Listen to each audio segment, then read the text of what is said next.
I want to tell you real quick about the Uber driver who picked me up this morning. It's 6 a.m. I got picked up at 4:45, and all I want to do is sleep.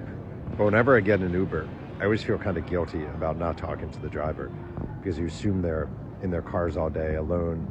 And maybe some are quiet, but some guys like to talk. My Uber driver's name was Dennis, and he told me early on that he has a 3-year-old daughter named Layla. And I said, like the song? And he goes, I heard there's a song, but I don't actually know the song. And I was like, you don't know Layla, but you have a daughter named Layla? He's like, no. So I put out my phone and I played Layla, and he was like, oh, this is like a classic, right? And I was like, yeah, it's a classic. And Dennis and I started talking. And Dennis had slept for an hour and a half down the street before picking me up. He didn't really want to get this fare, but it was a good fare for him going about an hour to LAX. And Dennis told me that he's raising a 3-year-old daughter, Layla, who he had with a woman he's no longer with, who had became a crack addict. And that Layla was born with a cleft palate and deaf.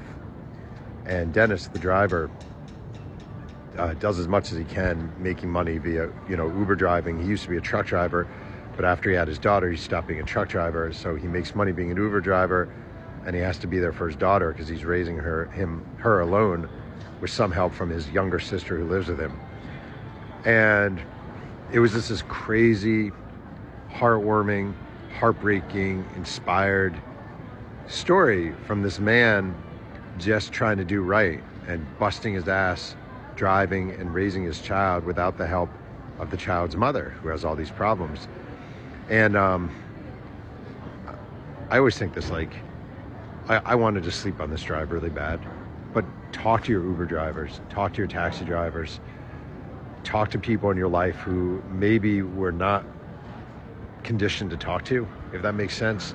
I just feel like, unfortunately, there are people who tend to live in the margins. I don't like how that sounds, but what I mean is, like, you go to the airport and there's a janitor cleaning the bathrooms.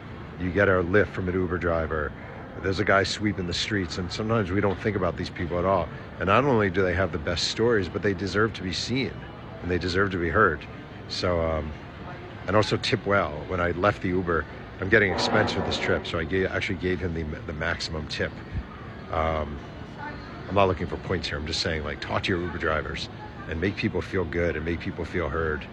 And a lot of times you walk away with a really just inspiring story and a reminder that you have it pretty good.